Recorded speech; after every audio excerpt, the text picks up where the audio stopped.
안녕하세요. 김원준입니다. 어제 한 세미나에서 한국개발연구원의 이주호 교수가 발표한 가정 배경과 학력의 상관관계 국제 비교 결과를 보면 가정의 사회 경제적 여건이 자녀 성적에 미치는 영향이 다른 나라에 비해 우리나라가 유난히 높다고 합니다. 우리 못지않게 학력을 중요시한다고 알려진 중국, 일본에 비해서도 높고 아예 귀족 학교가 따로 있는 국가들보다 더 높습니다. 지난 2000년에 비해 상관관계 수치가 2배가 높아졌고 특히 다른 나라가 최근 5년간 그 수치 변화가 거의 없는 반면 우리나라는 그 수치가 더욱 높아졌고 하위 20%의 성적은 더욱 떨어졌습니다. 한마디로 집안이 잘 살면 아이 성적도 높은 정도가 다른 나라에 비해 아주 심하고 그 심해지는 정도와 그 속도가 지속적으로 상승한다는 겁니다. 한번 흑수저는 영원히 흑수저인 국가가 되어간다는 소리죠. 우리나라 불평등 지수가 이 정도입니다. 세계 최고 수준이죠. 이런 사회에서 복지, 인권, 노조를 이야기하면 여전히 빨갱이 소리하는 분들이 있죠. 본인이 갑부 아니면 그런 소리들 제발 하지 마시길 바랍니다. 본인만 불쌍해지는 게 아니라 자식도 함께 불행해지는 길입니다. 김원준 생각이었습니다.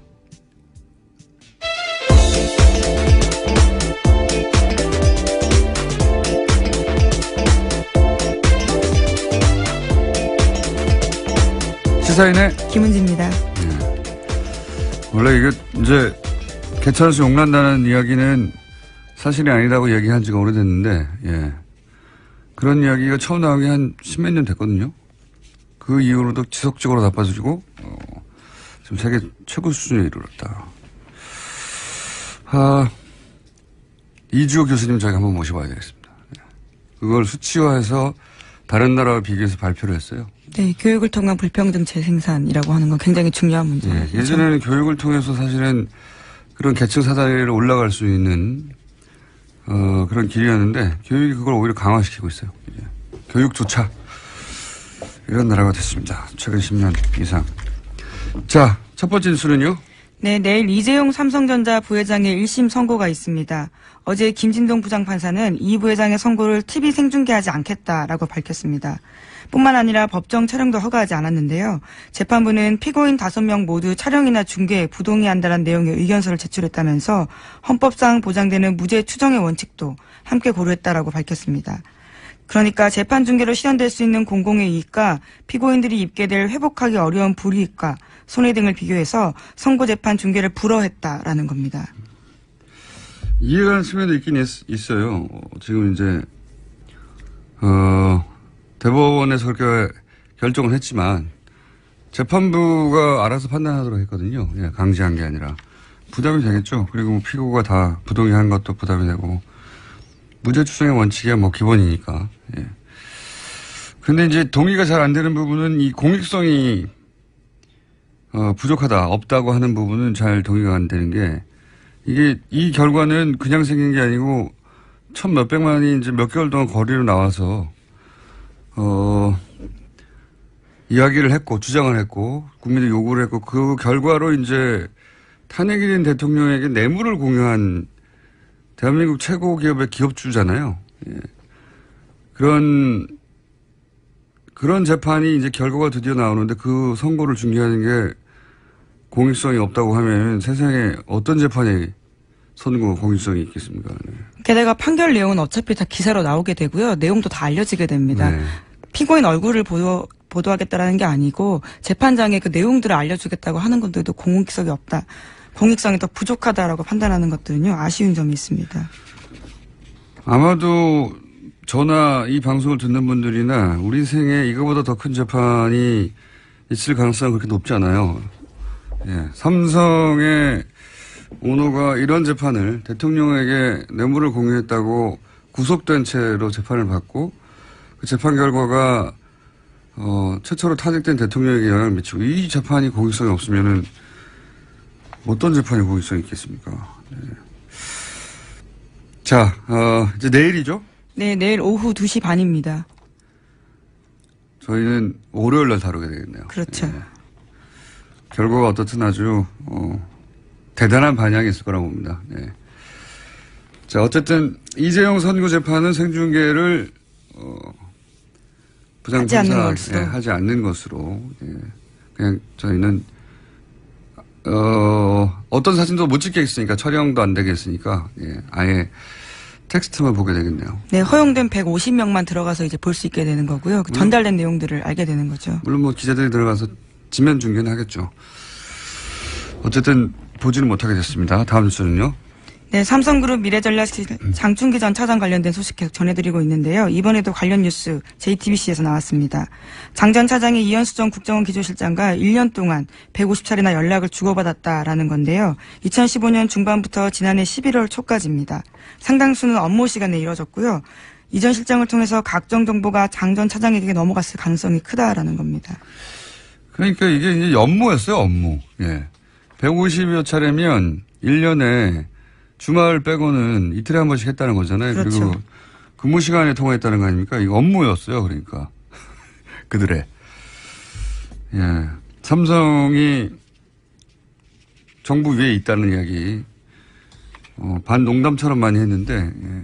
기정사실로 받아들여야 되지 않겠는가. 네, 실제 내용도 업무와 연관이 다 있습니다. 저희도 문자 내용을 보도한 적이 있는데요. 삼성 합병과 관련된 정보들을 이현수 전 실장이 장 전 차장한테 보내기도 하거든요.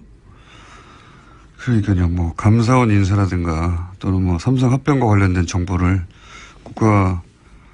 국가기관인 국정원이 사기업의 합병과 관련된 정보를 받고, 뭐, 이게 다 업무 시간에 이루어졌다는 거 아닙니까? 이틀에 한 번씩 통화를 통해서. 문자가 아니라 통화 횟수니까. 네, 통화 문자 모두 합쳐져 있는 겁니다. 문자가 아니라 통화를 했을 때는 무슨 정보가 왔는지 알 수가 없죠. 문자로 드러난 게 이제 감사원 그 사무총장, 정도인 거죠. 사무총장이나 합병과 관련된 정보였는데, 그리고 추가로 이 정도로 장충기 사장급이죠. 네, 사장입니다. 네, 예. 사장급이죠.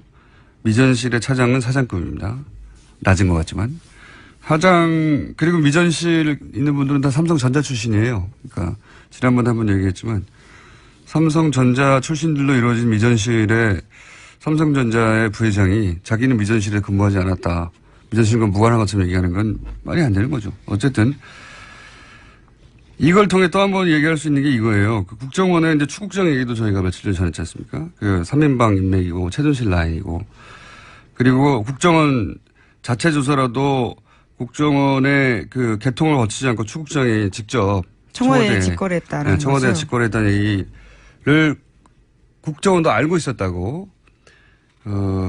국정원이 인정한 바가 있는데 아니죠. 김명기 당시 국정원장이었던 양반이 인정을 했죠. 그런데 네, 이병기 실장, 죄송합니다. 이병기. 원장입니다. 예. 나중에 대통령 비서실장을 한. 네. 그렇게 국정원과 긴밀하고 그리고 직접 커넥션이 있고 최순실 라인과 국정원이 하는 걸 국정원도 알고 있었는데 어떻게 삼성이 최순실 존재를 모릅니까? 삼성은 계속해서 최순실 존재를 모른다고 그렇게 해야지 앞뒤가 맞으니까 삼성의 주장대로 앞뒤가 맞추려면 최순실 몰라야 되거든요.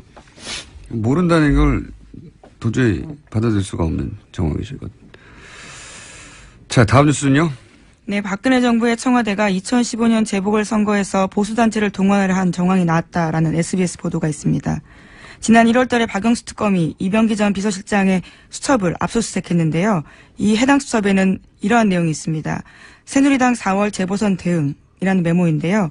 해당 부분에는 A 후보의 이름이 기재되어 있고 건강한 시민운동, 진영과 진영 싸움이라고 적혀 있다고 합니다. 또 우파 이슈 전환이 필요하다면서 우파 시민사회 활동화라고도 적혀 있는데요. 특검은 이런 내용들을 분석해서 당시 청와대가 우파 시민단체에 대한 지원을 통해서 2015년 국회의원 재보궐선거에서 새누리당 후보를 지원하려고 계획했던 걸로 보고 있습니다. 죄송합니다. 말은 참 잘 만들어요. 우파 시민 활동화. 건강한 시민운동. 이게 이제 어버이연합이나 엄마부대나 각종 자유라는 단어가 들어가는 청년 단체들이나 사실은 이런 단체들이 관변 단체고 청와대 혹은 국정원 혹은 뭐 정보기관의 조정을 받고 있을 거라는 짐작은 누구나 다 했죠. 누구나 다 했는데 돈이 어디서 나와서 어떻게 들어가는지를 입증할 수가 없으니까 입증하려면 이런 사정기관들을 움직여야 되는데 안 움직이니까요. 예. 그래서 공개적으로 말을 못했을 뿐 다들 알고 있었죠. 이런 단체들이 이런 관변의 컨트롤을 받고 있다는 관변 단체가 컨트롤을 받고 있다는 건 이제 이번에 이제 화이트리스트 수사하면서 여기를 제대로 짚어보겠다는 거겠죠. 자, 다음 수는요. 어제 검찰이 국정원의 민간인 댓글 부대 관련 수사에서 압수수색 벌였습니다. 국정원 퇴직자 모임인 양지회와 이명박 전 대통령 팬클럽 모임에서 출발한 늘푸른 희망연대 등을 한 건데요. 검찰은 컴퓨터 하드디스크와 회계장부, 휴대전화를 압수수색했습니다. 동시에 일부 관계자들을 불러서 조사하고 있는데요. 이들 민간인 팀장에 대해서 압수수색 영장에 공직선거법 위반을 주된 범죄 혐의로 명시했습니다. 그러니까 검찰이 이들을 원세훈 전 원장과 이미 공범으로 판단하고 있다는 의미입니다. 저는 이제 이 댓글 수사 관련해서 주요 관심사가 두 개로 압축된다고 개인적으로 생각해요. 하나는 그 위에 국정원 직원이 누구고 그 위에 지시자는 누구고 그 위에 간부는 누구며 그렇게 끝까지 거슬러 올라가면 이명박 전 대통령이 나오느냐 하나하고 두 번째는 이제 어떤 언론도 거론하고 있지 않은데 저 개인적으로는 그럼 지금은 완전히 활동이 멈췄냐 저는 그게 궁금합니다. 예. 정권이 바뀌었고 한데 그때 활동하던 이 조직이나 망 특히 국정원 내부가 아니라 외부에 있는 망들 혹은 뭐 국정원 내부에서도 아주 은밀히 있는 조직들 지금 아무것도 안 하나. 예. 왜냐하면 그렇게 유추되는 게시판 활동이 아직도 있거든요. 예, 우선 서훈 원장이 제일 오자마자요. 국내 정치 파트 일을 멈췄다라고 하고 있기 때문에요. 그 부분들은 공식적으로 없는 바인데요. 이건 뭐 그전에 공식적이었나요? 예. 저는 이제는 멈췄는가 하는 것도 수사돼야 예상이 돼야 될 거라고 봅니다. 자, 다음 뉴스는요. 네, 안보 관련된 소식도 전해드리겠습니다. 미국 트럼프 대통령과 틸러슨 국무장관이 잇따라 북한과의 대화가 조만간 이뤄질 수 있다라는 뜻을 밝혔습니다. 을지 프리덤 가디언 한미연합훈련이 진행 중인 점을 고려하면요. 이례적인 일입니다. 트럼프 대통령은 김정은을 가리키면서 그가 우리를 존중하기 시작했다는 사실을 나는 존중한다라고 이야기했는데요. 아마도 아닐지도 모르지만 무엇인가 긍정적인 일이 일어날 수 있다라고도 이야기했습니다. 틸러슨 국무장관도 관련된 이야기 했는데요. 북한이 유엔 안전보장이사의 대북제재 결의의 만장일치 채택 이후에 어떤 미사일 발사나 도발 행동이 없었다는 점에서 주목할 만한 가치가 있다라고 이야기했습니다. 이걸 보니까 무슨 생각이 드냐면 문정인 특보였죠. 예. 문정인 특보가 정상회담 직전에 워싱턴에 가서 지금 한미 군사훈련을 축소하는 것도 옵션 중에 하나다. 그런 얘기를 했다가 난리가 났어요, 그때. 그렇죠. 예. 북한이 도발만 중단한다면이라는 전제를 걸면서요. 그런 이야기를 한 바 있습니다. 한미 군사훈련 축소가 그 옵션 중에 하나라는 얘기는 미국 내에서 오래전부터 나왔던 얘기거든요. 근데 이제 문재인 특보가 이 얘기를 하자 우리 보수 언론 혹은 보수 정당에서 난리가 났죠. 난리가 났는데 실제 이번 을지 프리덤 가디언 한미 연합 군사훈련이 축소됐어요. 축소된 채 한 3분의 1 줄어든 채 하고 있거든요. 그게 실제 이 문정인 특보가 말했던 게 이루어졌어요. 그런데 이건 제가 보기에는 북한하고 미국이 말 전쟁할 때 있었지 않습니까? 그때 물밑으로는 이런 얘기하고 있었던 거예요. 실제로 물밑에서 선이 있었다라고 전해드린 바 있습니다. 네, 출구 전략은 이미 그들이 그때부터 짜고 있었던 거죠. 그래서 북한도 더 이상 괌 얘기 안 하고 그리고 한미연합훈련도 축소하고 그리고 나서는 이제 조만간 뭔가 북한과 미국 간에 미국과 북한 간의 대화나 혹은 뭐 접점이 생길 징후가 보이니까 이런 얘기를 하기 시작한 거 아니에요. 자기들이 공을 가져가려고. 예. 우리 언론들이 전쟁 난다고 난리 생중계 하듯이 할 때 실제로 그리고 문정인 특보가 한미 군사훈련 축소도 옵션 중에 하나라고 할 때 난리 쳤던데 지금 왜 난리 안 칩니까? 미국 대통령이 실제로 그렇게 축소해버렸는데 그리고 나서 이 한미 군사훈련 하고 있는 와중에 지금 김정은을 존중한대잖아요. 난리 나야 되잖아요. 바보 같은 사람들. 정말. 그렇게 하면 큰일 날 것처럼 얘기하지. 정작 이렇게 이루어졌지 않습니까? 실제로 이렇게 말하고. 정말. 그러니까 그때 전쟁 막 날 것처럼 지면에다가 난리치고 포털에다가 그런 기사를 싣고 하던 사람들에 대해서도, 예. 왜 그랬는지 물어봐야 된다고 봅니다. 다시 그러지 말라고. 몇 번째 얘기하고 있지만. 네, 물론 상황 계속 지켜봐야 되겠지만요. 긴장고조 사태 발생하지 않으면 다음 달부터 협상 국면 본격화될 거라는 분석 지배적이긴 합니다. 그러니까요. 난리 치고 말전쟁 할 때 이미 이런 얘기들을 하고 있었어요. 그러니까 그거 끝나자마자 군사훈련을 축소시켰죠. 예. 한미연합훈련이 예년에 비해서 3분의 1 축소됐어요. 자, 다음 뉴스는요. 네, 문재인 대통령이 5.18 광주 민주화 운동 당시에 전투기 출격 대기설과 헬기 사격 사건에 대해서 특별조사 지시했습니다. 광주 금남로에 있는 전일빌딩을 향한 헬기 기총 사격이 있었다는 증언이 잇따랐고 건물에도 탄원이 발견됐습니다. 전일빌딩은 5.18 광주 민주화 운동 당시에 계엄군에 맞섰던 시민군 최후의 항전지입니다. 국방부는 특별조사단 구성해서요. 조속히 수사에 착수하겠다고 밝혔습니다. 최근에 밝혀진 건 이제 공군에서 폭탄 싣고 지금 출격하려고 했다는 거 아닙니까? 네, 그런 인터뷰가 공개가 됐죠. 참네. 지난번에도 한번 비유를 드렸지만 촛불 집회하는데 헬기가 막 와서 사격하고 지난번 광화문에서 탄핵 집회하는데 공군기가 와서 폭탄 떨어뜨리고 했다 봐요. 이게 말이나 되는 소리입니까? 자국 군인이 자국민을 상대로 해서 공군 폭격을 계획하고 있었다. 헬기로 총을 쏘고.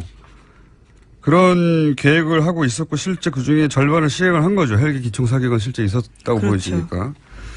이거 조사를 당연히 해야 되는데 이거 조사하라고 그랬더니 보수 정당에서는 을지훈련이 함차임인데 5.18 조사를 지시한다는 게 납득이 안 간다고 하는데 말이 되는 소리예요? 무슨 상관입니까? 바른정당 논평입니다. 예. 무슨 상관이에요? 그렇죠. 을지훈련을 축소도 하는데요. 이런 이야기는 미국 대통령한테 하세요. 트럼프한테. 왜 축소했냐고. 그리고 왜 김정은 칭찬하냐고. 군사훈련을 한참 하고 있는데 아무 상관없는 지금 5.18 조사하라고 한 걸 갖다가 거기다 갖다 붙입니까? 이건 조사해야죠. 이런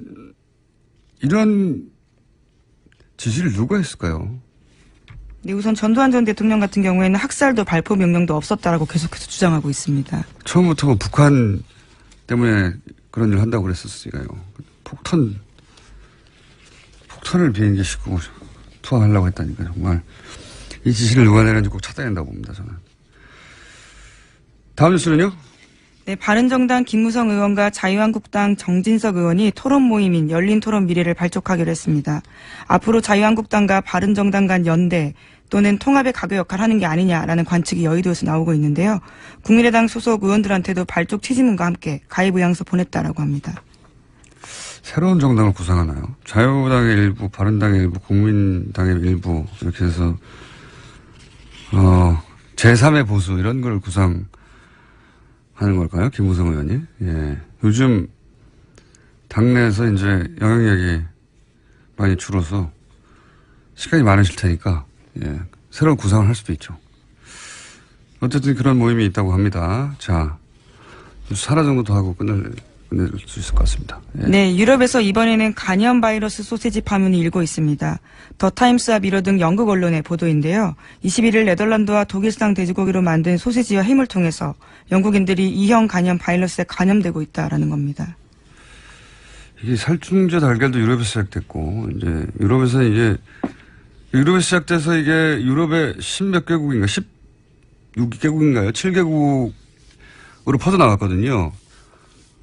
그렇게 살충제 달걀이라는 게, 다른 나라에서 문제가 안 됐다고 하더라도 전 세계적인 현상이라고 볼 수 있는 겁니다. 이제 오히려 가장 이런 검사를 엄격히 하거나, 예, 이런, 물질에 민감한 국가들이 먼저 검사하고 먼저 차단했을 뿐인 것이지, 유럽이 이 정도라면 뭐 다른 나라도 다, 우리나라도 물론 이번에 걸렸고요. 그리고 거기서 그치지 않고 이제 어느 나라 마찬가지로 먹거리에 대해서 이런 게 문제가 한번 생기면 다른 음식들도 막 하거든요. 이제 소세지까지 갔다는 거죠. 간염. 근데 그 간염이 독일에서 수입된 독일에서 수입된 네덜란드 유명한 낙농군가잖아요. 그렇죠. 예. 왠지 깨끗할 것 같은데 거기서 온 돼지고기에서 만든 소시지로 간염 바이러스가 나왔다는 건데. 그리고 이 그 간염 바이러스가 나온 대형 체인 슈퍼가 테스코예요. 테스코. 네, 유명한 테스코입니다. 유럽에서 제일 큰 슈퍼 매장도 테스코 건데 이 정도 규모 기업에서 아주 가장 잘 알려진 낙농국가에서 나온 고기로 만든 식품에 이런 일이 벌어졌으면 이거는 시스템에 근본적인 문제가 있는 겁니다. 예, 이건 뭐 잘 걸러내면 되겠지. 뭐 정부의 컨트롤도 중요하지만 지금 현대적 소비에 뭔가 문제가 있는 거예요. 큰. 그렇게 생각이 자꾸 들어요. 예. 그래서 윤리적 소비라는 걸 한번 알아보자고 제가 며칠째 얘기하고 있는데, 이게 도덕적 구호였거든요. 윤리적 소비는. 도덕적 구호. 그게 아니고, 예. 내 삶을 위해서 꼭 필요한 게 아닌가 싶어요. 육식에 대한 성찰까지 함께. 육식은 계속 해야 되지만. 윤리적으로 육식해야 되겠다는 생각을 하게 되고요. 예. 그래서 저도 잘 몰라서 저희가 전문가들을 모시고 조만간, 예. 윤리적 소비에 대해서 한번 알아볼까 합니다. 여기까지 하겠습니다. 시사인의 김은지였습니다. 감사합니다. 자, 오랜만에 완전체가 되었습니다. 예, 두 분 다 번갈아서 휴가를 가시고 막 출장을 가시고 해가지고 한동안 제대로 안 돌아가다 두 분 다 나오셨습니다. 더불어민주당의 안민석 의원 나오셨습니다.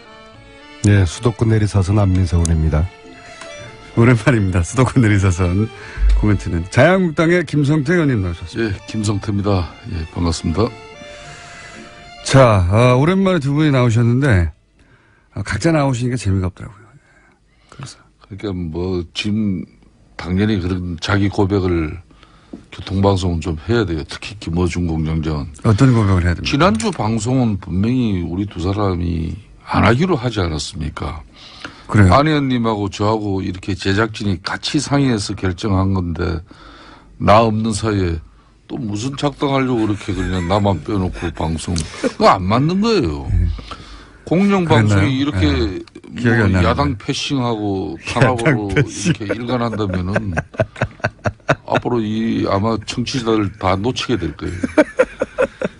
또 지난주에 이제 예, 다소의 오해는 있었던 것 같은데요. 뭐 그래도 이 아침에 뭐 작당 탄압 그런 품격 없는 표현을 하시는 것은 좀 듣기에 좀 거스르고요.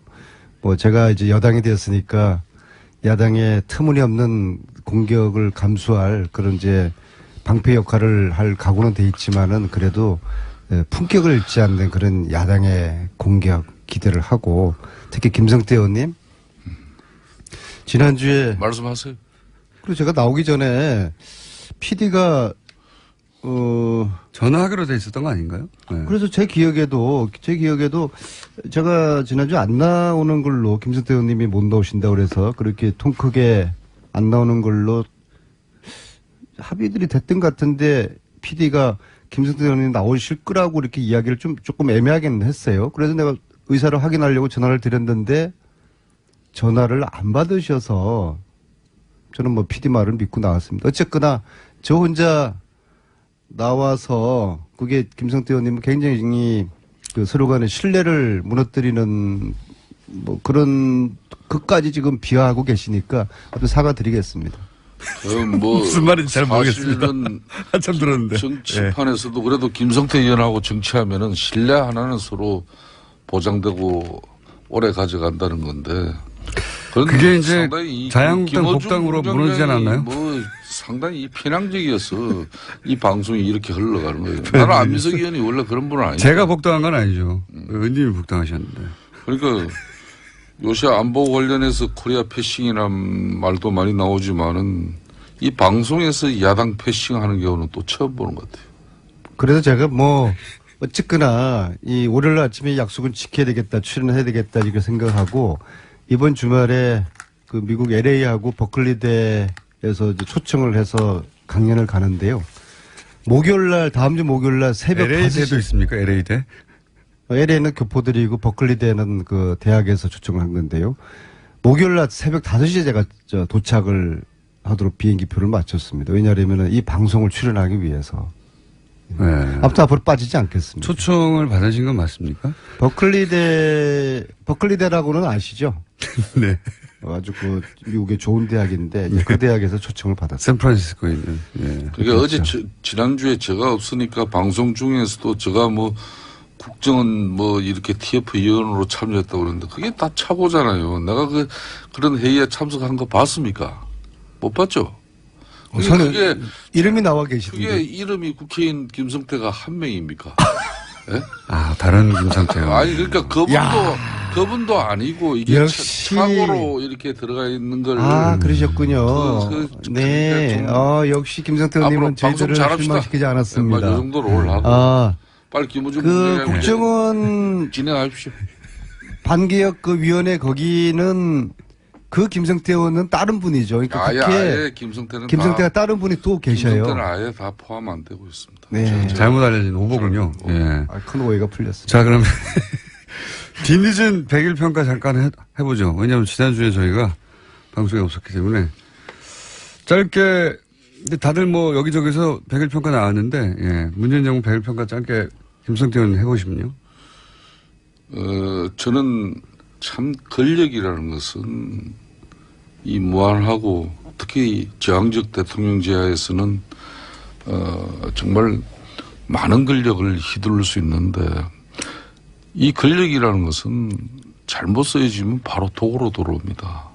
특히 대한민국 같이 이런 분단된 체제 하에 또 많은 산업화 민주화를 이렇게 거치면서 사회적 갈등이 늘 소재하고 있는 이런 국가에서 이 저항적 대통령의 지위는 상당히 중요한 것이죠. 뭐 그런 측면에서 국민들을 시원하게 해준 그런 대통령의 정치적 판단이 뭐 좋은 이렇게 정책으로 이어지는 경우도 있지만은 너무 섣부르고 너무 인기 영합적인 그런 지금 체제로 흘러가는 것은 이거는 심각한 문제다. 대통령의 말 한마디는 주워 담을 수도 없습니다. 장관이 뭐 어떤 약속을 하고 선심성 정책을 베풀어서 후에 재정적 설계를 하고 예산 문제를 챙겨보면 그게 아니다 그러면 주워 담을 수가 있지만은 대통령이 한마디 하면 주워 담지도 못해요. 그러니까 지난 100일 동안 대통령께서는 너무나 많은 선심 정책 펼친 것이고 두 번째는 사회적 갈등을 이제 이걸 치유하고 덮는 그런 역할을 대통령이 해야 되는데 어떻게 보면은 사회적 갈등이 양산되어지고 또 그로 인해서 사회가 분열 갈등 대립으로 이어질 수 있는 그런 국정 통치 운영 형태는 이거는 상당히 심각한 거죠. 특히 인사 문제에 있어서도 좀 국가를 안정적으로 운영할 수 있는 그런 중립적인 인사가 이 국민들이나 국가를 이렇게 안정스럽게 우리가 판단하고 생업에 종사할 수 있는 그런 국정이 되는데 요 근래 한 뭐 대법관 임명이라든지 여러 가지 경우만 보더라도 너무 정치 편향적으로 흘러가고 있지 않습니까? 네, 이런 맞습니다. 일들이 우려입니다. 네, 말씀 잘 들었는데요. 근데 한 가지 중요한 사실 관가하고 계신 게요. 이 정부는 인수위원회 없이 출범을 했거든요. 그러니까 지난 100일은 실질적으로 앞으로 5년에 대한 인수위원회 준비 역할과 동시에 이제 집행이 된 이제 그러한 특성을 가지고 있습니다. 그런 거를 감안하면은 100일에 이제 큰 대가 없이 준비하는 그런 상황이었다는 말씀드리고요. 선심 정책은 건보 보장성 강화 이런 거 말씀하시는 거죠? 네. 뭐 그런 것뿐만 아니죠. 뭐 기초연금 뭐 이런 30만 원 인상 같은 경우도 제가 지금 이야기하고 있습니다. 아니 말씀하시는 거 먼저 정리하자면 선심 정책 사회적 갈등 양상은 뭔가요? 5.18 재조사 뭐 이런 건가요? 그런 것도 5.18 조사 같은 경우도 4번이나 했습니다. 네. 또 역대 DJ 정권, 노무현 정권 거치면서 다 했어요. 그러니까 그런 부분도 이렇게 물론 5.18은 뭐 언제든지 우리가 진실을 밝혀내기 위해서는 여러 가지 수단과 또 어느 정권에서도 다 행할 수 있는 문제지만은 이걸 대통령께서 직접 나서가지고 이 침 100일 만에 뭐 너무나 많은 일을 지금 하고 계시니까 국민들이 감당해내겠습니까? 건보 보장성 강화, 5.18 재수사 지시, 그리고 뭐 인사문, 예를 들면 신혁찬 처장 이런 인사 문제를 말씀하시는 것 같아요. 이제 답변해 주십시오. 아무튼 지금 야당의 저런 주장은 저희들이 나름대로 귀 기울여 들을 내용이고요. 그냥 그냥 흘러듣지는 않겠습니다. 근데 그럼에도 불구하고 이제 막 시작하는 정권이라는 점을 말씀드리고 싶고, 근데 특히 100일 동안의 국민과 끊임없이 소통과 공감을 하려는 그런 노력이 국민들에게 아주 절대적인 그런 동의를 얻고 있고, 실질적으로는 지난 100일은 이제 준비와 몸풀기 단계였고, 저는 앞으로 이 정부가 촛불혁명을 토대로 탄생된 정권인 만큼 국민들이 원하는 새로운 대한민국 적폐청산을 위해서 아주 담대한 개혁에 나서야 된다, 그렇게 생각을 하고, 그리고 그것이 국민들의 기대에 부응하는 문재인 정부가 될 것이다, 그렇게 보고 있습니다. 그러니까 좀 전에 안민석 의원께서도 적폐청산 얘기를 했습니다마는 이 촛불에서 비롯된 그런 최순실 국정농단에서 비롯된 이런 여러 가지 국가 운영이 잘못되고 바로 잡아야 될 거, 이거 반드시 바로 잡아야 되죠. 그렇지만은 이 적폐청산이라는 미명하에 과거 정부, 과거 캐기에 몰두하고 또 자기들의 또 이념이 다른 모든 세력을 적폐로 규정해서 이걸 정치 보복하려는 그런 행태로 보이는 것은 이거는 국민 대통합, 사회통합을 위해서로도 저는 맞지 않는 거죠. 이 방송 문제, 지금 방송을 하고 있으니까 이 공영방송 문제도 마찬가지예요. 대통령까지 나서서 정부가 이 방송에 적극적으로 개입할 것처럼 말하고, 또 방통위원장은 법적 권한도 사실상 없으면서 사장 해임을 언급하고 있지 않습니까? 이런 것들을 맞지 않죠. 결론은 제가 또다시 알베르 까미의 이야기를 해야 되겠네요. 어제 범죄를 용서하는 것은 내일의 범죄에 용기를 주는 것이다. 이 정도로 저는 하겠습니다. 끝입니까? 구체적인 반론은 이 정도로 하겠습니다. 네. 구체적인 반론 준비가 안 되신 거 아닙니까? 좀 품격 있게 제가 이 언론을 길들이고 방송을 장악하는 그런 시도는 역대 어느 정권마다 있었다는 것은 저는 부인할 수 없는 사실로 보고 있어요.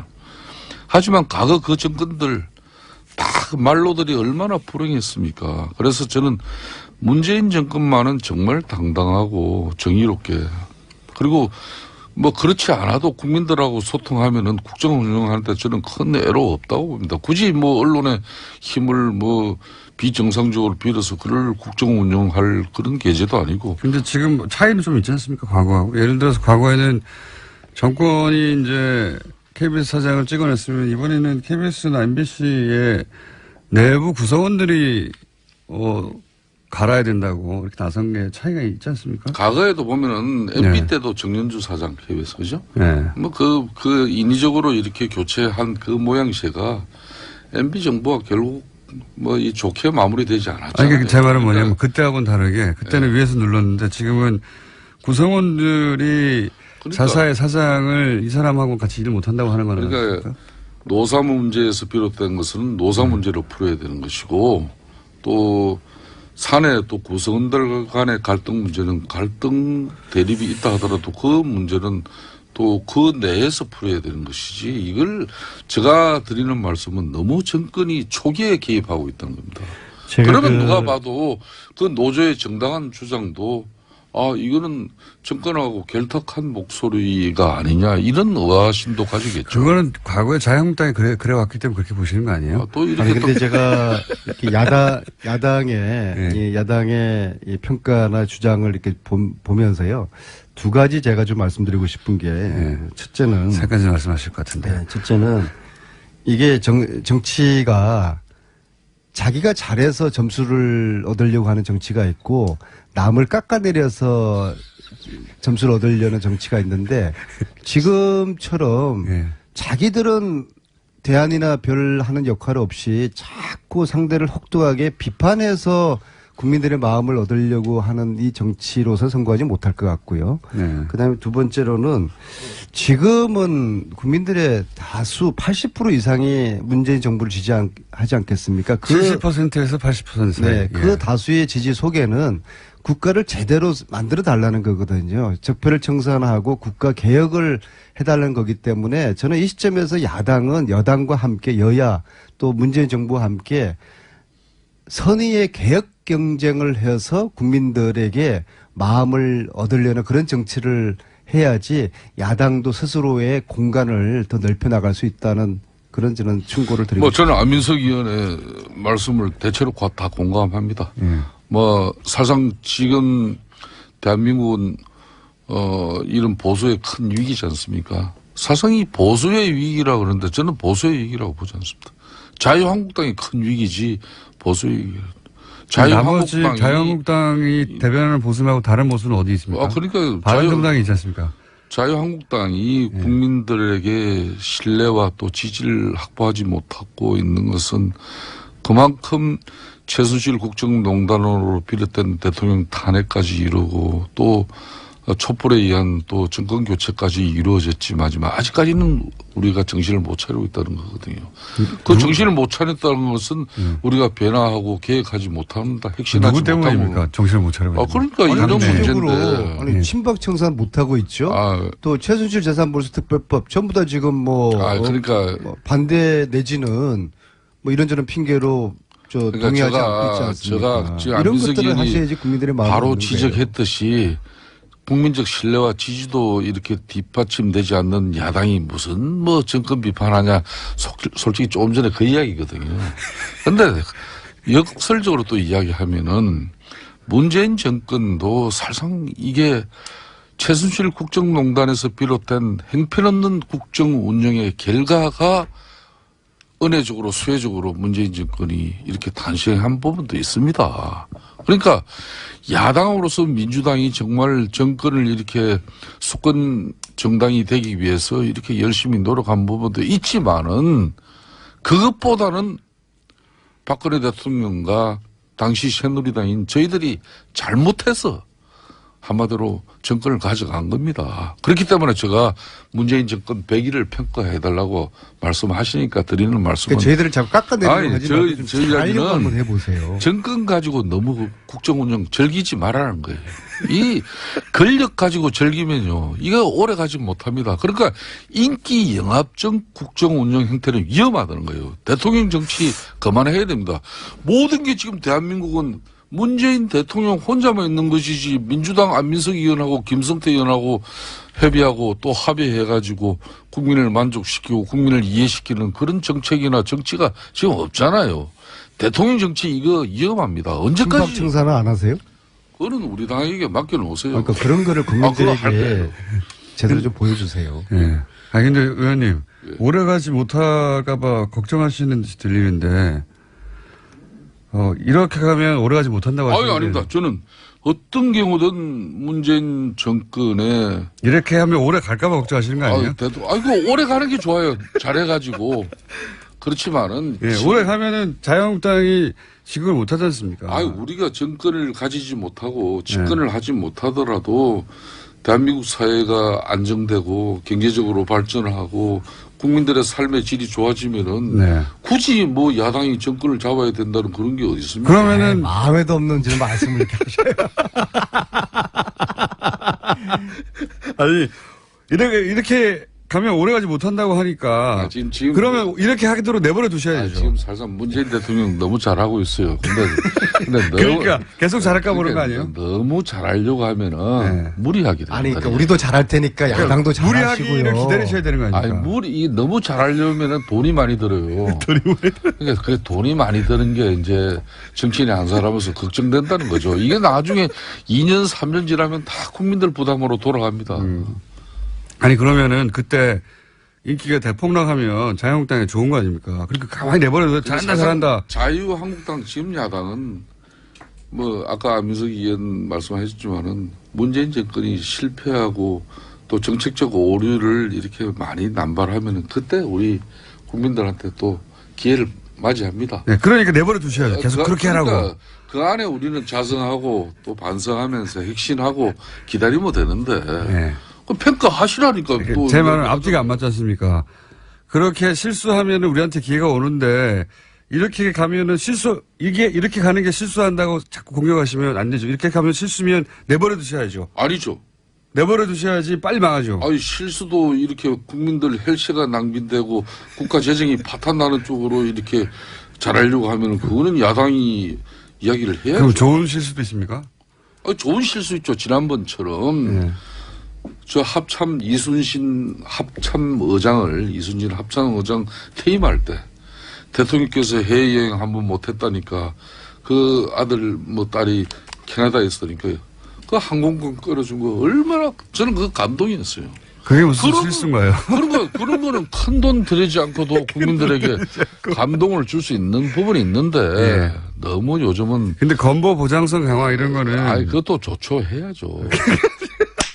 국가 재원이 안정적으로 뒷받침될 수 있는 그런 복지 정책으로 가야지. 근데 OECD의 평균에 한참 못 미치는데 아직도 그 정도 10% 80% 70% 정도 하자는 게 이게 제가 계속 얘기하니까 이거 안 될 것 같아요. 의원님. 아니, 그러니까 그런 근보를 포함해서 서로가 정책적인 대안을 놓고서 찬반을 하고 그것을 국민들에게 그 평가받고 그렇게 국가적인 여론을 수렴해내는 그런 식으로 나라를 개혁시키는 그런 서로의 여야가 선의의 경쟁을 통해서 그러면은 저희들도 평가를 잘 받겠지만은 야당도 달라진 야당의 모습으로 국민들이 좋은 평가를 받는 것이거든요. 지금은 그러한 시점이지. 물론 야당은 정부 정책을 또 비판하는 그런 고유의 본연의 역할을 해야 되겠지만은 그와 동시에 야당이 가지고 있는 정책 대안이라든지 자신들의 비전을 국민들에게 보여줌으로써 포인트를 얻어야 되는 거거든요. 근데 지금은 자신들의 비전이나 정책 이건 지금 너무 소홀히 돼 있고 오로지 저희들을 문재인 정부를 깎아내리는 거에만 집중돼 있으니까 이것이 참으로 저는 좀 답답해요. 그래서 일정 부분 수용합니다. 네. 그러니까 저도 지금 하신 말씀을 좀 기교로 들을 테니까는요. 김성태 의원님이나 야당 측에서도 너무나 이 문재인 정부에 대한 그 깎아내리기식의 그런 입장 가지고만은 이게 국민들에게 야당이 지지를 얻기 어려울 거예요. 그리고 야당이 지금도 자유한국당이 107석을 가지고 있지만은 지지도가 15%에 머물러 있지 않습니까? 이것이 과거 저희들 야당일 때 15% 정도까지 내려간 적이 단 한 번도 없어요. 아무리 힘들어도 20% 정도는 유지를 했거든요. 이거에 대한 야당이 성찰이 필요해요. 왜 15%대까지 떨어진 적이 없어요? 내가 그렇게 디테일한 내용을 가지고 말씀을 하시면은 제가 갖다 드리면 어떡하려니까 15%대 떨어진 적이 있습니다. 19%까지는 갔는데. 그러니까 옛말에 이 장고 끝에 악수 둔다는 그러니까 말이 서로 있지 않습니까? 잘해보자는 그런 말씀 드리는 겁니다. 지금 대법원장 지금 김명수 후보가 저 같은 경우에도 10초 남았습니다. 예. 사법부 이렇게 정치성을 배제하겠다는 그런 대통령의 확고한 의지가 계신데 안민석 김선태 의원이었습니다. 감사합니다. 감사합니다. 안녕하세요. 김어준입니다. 어제 한 세미나에서 한국개발연구원의 이주호 교수가 발표한 가정 배경과 학력의 상관관계 국제 비교 결과를 보면 가정의 사회 경제적 여건이 자녀 성적에 미치는 영향이 다른 나라에 비해 우리나라가 유난히 높다고 합니다. 우리 못지않게 학력을 중요시한다고 알려진 중국, 일본에 비해서도 높고 아예 귀족 학교가 따로 있는 국가들보다 더 높습니다. 지난 2000년에 비해 상관관계 수치가 2배가 높아졌고 특히 다른 나라가 최근 5년간 그 수치 변화가 거의 없는 반면 우리나라는 그 수치가 더욱 높아졌고 하위 20%의 성적은 더욱 떨어졌습니다. 한마디로 집안이 잘 살면 아이 성적도 높은 정도가 다른 나라에 비해 아주 심하고 그 심해지는 정도와 그 속도가 지속적으로 상승한다는 겁니다. 한번 흑수저는 영원히 흑수저인 국가가 되어간다는 소리죠.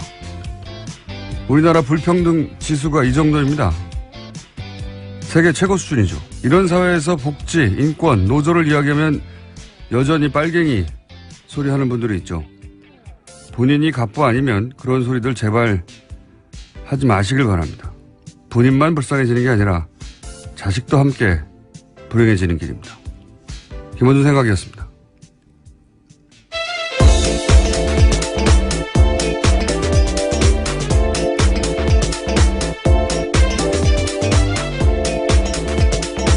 시사인의 김은지입니다.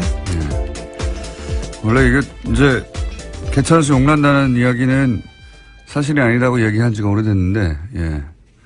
그런 이야기가 처음 나온 게 한 십몇 년 됐거든요. 그 이후로도 지속적으로 나빠지고, 지금 세계 최고 수준에 이르렀다. 이주호 교수님 저희가 한번 모셔봐야 되겠습니다. 그걸 수치화해서 다른 나라와 비교해서 발표를 했어요. 네, 교육을 통한 불평등 재생산이라고 하는 건 굉장히 중요한 문제예요. 예, 예전에는 교육을 통해서 사실은 그런 계층 사다리를 올라갈 수 있는 그런 길이었는데 교육이 그걸 오히려 강화시키고 있어요. 이제. 교육조차 이런 나라가 됐습니다. 최근 10년 이상. 자, 첫 번째 뉴스는요. 네, 내일 이재용 삼성전자 부회장의 1심 선고가 있습니다. 어제 김진동 부장판사는 이 부회장의 선고를 TV 생중계하지 않겠다라고 밝혔습니다. 뿐만 아니라 법정 촬영도 허가하지 않았는데요. 재판부는 피고인 5명 모두 촬영이나 중계에 부동의한다는 내용의 의견서를 제출했다면서 헌법상 보장되는 무죄 추정의 원칙도 함께 고려했다라고 밝혔습니다. 그러니까 재판 중계로 실현될 수 있는 공공의 이익까지입니다. 상당수는 업무 시간에 이뤄졌고요. 이전 실장을 통해서 각종 정보가 장 전 차장에게 넘어갔을 가능성이 크다라는 겁니다. 그러니까 이게 이제 업무였어요, 업무. 예. 150여 차례면 1년에 주말 빼고는 이틀에 한 번씩 했다는 거잖아요. 그렇죠. 그리고 근무 시간에 통화했다는 거 아닙니까? 이거 업무였어요, 그러니까. 그들의. 예. 삼성이 정부 위에 있다는 이야기, 반농담처럼 많이 했는데, 예. 기정사실로 받아들여야 되지 않겠는가. 네, 실제 내용도 업무와 연관이 다 있습니다. 저희도 문자 내용을 보도한 적이 있는데요. 삼성 합병과 관련된 정보들을 이현수 전 실장이 장 전 차장한테 보내기도 하거든요. 그러니까요, 뭐, 감사원 인사라든가, 또는 뭐, 삼성 합병과 관련된 정보를 국가기관인 국정원이 사기업의 합병과 관련된 정보를 받고, 뭐, 이게 다 업무 시간에 이루어졌다는 거 아닙니까? 이틀에 한 번씩 통화를 통해서. 문자가 아니라 통화했으니까. 예, 통화 문자 모두 합쳐져 있는 겁니다. 문자가 아니라 통화를 했을 때는 무슨 정보가 왔는지 알 수가 없죠. 문자로 드러나는 게 이제 감사원 그 사무총장, 정도인 사무총장이나 합병과 관련된 정보였는데. 그리고 추가로 이 정도로, 장충기 사장급이죠. 네, 사장입니다. 네, 사장급이죠. 미전실의 차장은 사장급입니다. 낮은 것 같지만. 그리고 미전실 있는 분들은 다 삼성전자 출신이에요. 그러니까, 지난번에 한번 얘기했지만, 삼성전자 출신들로 이루어진 미전실의 삼성전자의 부회장이 자기는 미전실에 근무하지 않았다. 미전실과 무관한 것처럼 얘기하는 건 말이 안 되는 거죠. 어쨌든, 이걸 통해 또 한 번 얘기할 수 있는 게 이거예요. 그 국정원의 이제 추국장 얘기도 저희가 며칠 전에 했지 않습니까? 그 3인방 인맥이고, 최순실 라인이고, 그리고 국정원 자체 조사라도 국정원의 그 개통을 거치지 않고 추국장이 직접 청와대에 직거래했다는 거죠. 청와대에 직거래했다는 얘기를 국정원도 알고 있었다고 국정원이 인정한 바가 있는데 아니죠. 김명기 당시 국정원장이었던 양반이 인정을 했죠. 그런데 네, 이병기 실장, 예, 죄송합니다. 예, 원장입니다. 예. 나중에 대통령 비서실장을 한. 네. 그렇게 국정원과 긴밀하고 그리고 직접 커넥션이 있고 최순실 라인과 국정원이 하는 걸 국정원도 알고 있었는데 어떻게 삼성이 최순실 존재를 모릅니까? 삼성은 계속해서 최순실 존재를 모른다고 그렇게 해야지 앞뒤가 맞으니까 삼성의 주장대로 앞뒤가 맞추려면 최순실 몰라야 되거든요. 모른다는 걸 바뀌었고 한데 그때 활동하던 이 조직이나 망, 특히 국정원 내부가 아니라 외부에 있는 망들, 혹은 뭐 국정원 내부에서도 아주 은밀히 있는 조직들, 지금 아무것도 안 하나. 예. 왜냐하면 그렇게 지금 유추되는 게시판 활동이 아직도 있거든요. 예, 우선 서훈 원장이 제일 오자마자요. 국내 정치 파트 일을 멈췄다라고 하고 있기 때문에요. 그 부분들은 공식적으로 없는 바인데요. 이건 뭐 그전에 공식적이었나요? 예. 저는 이제는 멈췄는가 하는 것도 수사 대상이 돼야 될 거라고 봅니다. 자, 다음 뉴스는요. 네, 안보 관련된 소식도 전해드리겠습니다. 미국 트럼프 대통령과 틸러슨 국무장관이 잇따라 북한과의 대화가 조만간 이뤄질 수 있다라는 뜻을 밝혔습니다. 을지 프리덤 가디언 한미연합훈련이 진행 중인 점을 고려하면요. 이례적인 일입니다. 트럼프 대통령은 김정은을 가리키면서 그가 우리를 존중하기 시작했다는 사실을 나는 존중한다라고 이야기했는데요. 아마도 아닐지도 모르지만 무엇인가 긍정적인 일이 일어날 수 있다라고도 이야기했습니다. 틸러슨 국무장관도 관련된 이야기 했는데요. 북한이 유엔 안전보장이사의 대북제재 결의의 만장일치 채택 이후에 어떤 미사일 발사나 도발 행동이 없었다는 점에서 주목할 만한 가치가 있다라고 이야기했습니다. 이걸 보니까 무슨 생각이 드냐면, 문정인 특보였죠. 예. 문정인 특보가, 정상회담 직전에 워싱턴에 가서 지금 한미 군사훈련을 축소하는 것도 옵션 중에 하나다.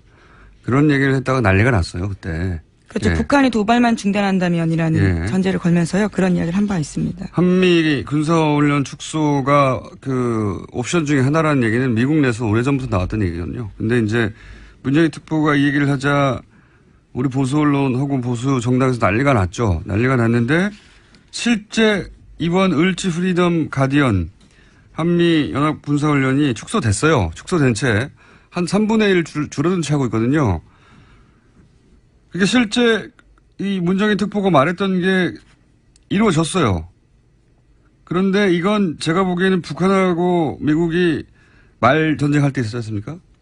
그때 물밑으로는 이런 얘기 하고 있었던 거예요. 실제로 물밑에서 선이 있었다라고 전해드린 바 있습니다. 네, 출구 전략은 이미 그들이 그때부터 짜고 있었던 거죠. 그래서 북한도 더 이상 괌 얘기 안 하고 그리고 한미연합훈련도 축소하고 그리고 나서는 이제 조만간 뭔가 북한과 미국 간에 미국과 북한 간에 피고인들이 입게 될 회복하기 어려운 불이익과 손해 등을 비교해서 선고재판 중계를 불허했다라는 겁니다. 이해가는 측면도 있긴 있어요. 지금 이제 대법원에서 그렇게 결정을 했지만 재판부가 알아서 판단하도록 했거든요. 예, 강제한 게 아니라 부담이 되겠죠. 그리고 뭐 피고가 다 부동의한 것도 부담이 되고 무죄 추정의 원칙이 뭐 기본이니까. 예. 근데 이제 동의가 잘 안 되는 부분은 이 공익성이 부족하다, 없다고 하는 부분은 잘 동의가 안 되는 게 이게 이 결과는 그냥 생긴 게 아니고 천 몇백만이 이제 몇 개월 동안 거리로 나와서 이야기를 했고 주장을 했고 국민들 요구를 했고 그 결과로 이제 탄핵이 된 대통령에게 뇌물을 공유한 대한민국 최고 기업의 기업주잖아요. 예. 그런 재판이 이제 결과가 드디어 나오는데 그 선고를 중계하는 게 공익성이 없다고 하면 세상에 어떤 재판이 선고 공익성이 있겠습니까? 네. 게다가 판결 내용은 어차피 다 기사로 나오게 되고요. 내용도 다 알려지게 됩니다. 네. 피고인 얼굴을 보도하겠다라는 게 아니고 재판장에 그 내용들을 알려주겠다고 하는 건데도 공익성이 없다. 공익성이 더 부족하다라고 판단하는 것들은요. 아쉬운 점이 있습니다. 아마도 저나 이 방송을 듣는 분들이나 우리 생에 이거보다 더 큰 재판이 있을 가능성은 그렇게 높지 않아요. 예. 삼성의 오너가 이런 재판을 대통령에게 뇌물을 공유했다고 구속된 채로 재판을 받고 그 재판 결과가 최초로 탄핵된 대통령에게 영향을 미치고 이 재판이 공익성이 없으면은 어떤 재판이 공익성이 있겠습니까? 네. 자, 이제 내일이죠? 네, 내일 오후 2시 반입니다. 저희는 월요일 날 다루게 되겠네요. 그렇죠. 네. 결과가 어떻든 아주 대단한 반향이 있을 거라고 봅니다. 네. 자, 어쨌든 이재용 선고 재판은 생중계를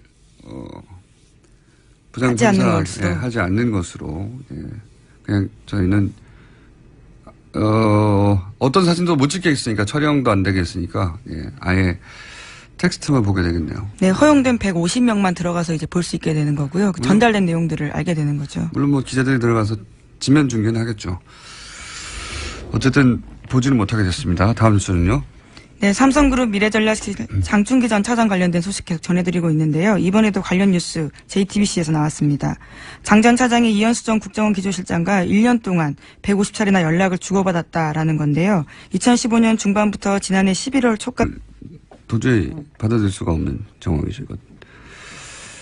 자, 다음 뉴스는요. 네, 박근혜 정부의 청와대가 2015년 재보궐선거에서 보수단체를 동원하려 한 정황이 나왔다라는 SBS 보도가 있습니다. 지난 1월 달에 박영수 특검이 이병기 전 비서실장의 수첩을 압수수색했는데요. 이 해당 수첩에는 이러한 내용이 있습니다. 새누리당 4월 재보선 대응이라는 메모인데요. 해당 부분에는 A 후보의 이름이 기재되어 있고 건강한 시민운동, 진영과 진영 싸움이라고 적혀 있다고 합니다. 또 우파 이슈 전환이 필요하다면서 우파 시민사회 활동화라고도 적혀 있는데요. 특검은 이런 내용들을 분석해서 당시 청와대가 우파 시민단체에 대한 지원을 통해서 2015년 국회의원 재보궐선거에서 새누리당 후보를 지원하려고 계획했던 걸로 보고 있습니다.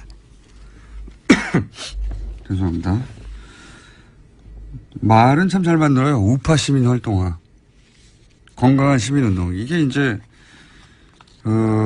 어버이연합이나 엄마부대나 각종 자유라는 단어가 들어가는 청년 단체들이나 사실은 이런 단체들이 관변 단체고 청와대 혹은 국정원 혹은 뭐 정보기관의 조종을 받고 있을 거라는 짐작은 누구나 다 했죠. 누구나 다 했는데 돈이 어디서 나와서 어떻게 들어가는지를 입증할 수가 없으니까 입증하려면 이런 사정기관들을 움직여야 되는데 안 움직이니까요. 예. 그래서 공개적으로 말을 못했을 뿐 다들 알고 있었죠. 이런 단체들이 이런 관변의 컨트롤을 받고 있다는, 관변 단체고 컨트롤을 받고 있다는 건 이제 이번에 이제 화이트리스트 수사하면서 여기를 제대로 짚어보겠다는 거겠죠. 자, 다음 뉴스는요. 어제 검찰이 국정원의 민간인 댓글 부대 관련 수사에서 압수수색 벌였습니다. 국정원 퇴직자 모임인 양지회와 이명박 전 대통령 팬클럽 모임에서 출발한 늘푸른 희망연대 등을 한 건데요. 검찰은 컴퓨터 하드디스크와 회계장부, 휴대전화를 압수수색했습니다. 동시에 일부 관계자들을 불러서 조사하고 있는데요. 이들 민간인 팀장에 대해서 압수수색 영장에 공직선거법 위반을 주된 범죄 혐의로 명시했습니다. 그러니까 검찰이 이들을 원세훈 전 원장과 이미 공범으로 판단하고 있다는 의미입니다. 저는 이제 이 댓글 수사 관련해서 주요 관심사가 두 개로 압축된다고 개인적으로 생각해요. 하나는 그 위에 국정원 직원이 누구고 그 위에 지시자는 누구고 그 위에 간부는 누구며 그렇게 끝까지 거슬러 올라가면 이명박 전 대통령이 나오느냐 하나하고 두 번째는 이제 어떤 언론도 거론하고 있지 않은데 저 개인적으로는 그럼 지금은 완전히 활동이 멈췄냐 저는 그게 궁금합니다. 예. 정권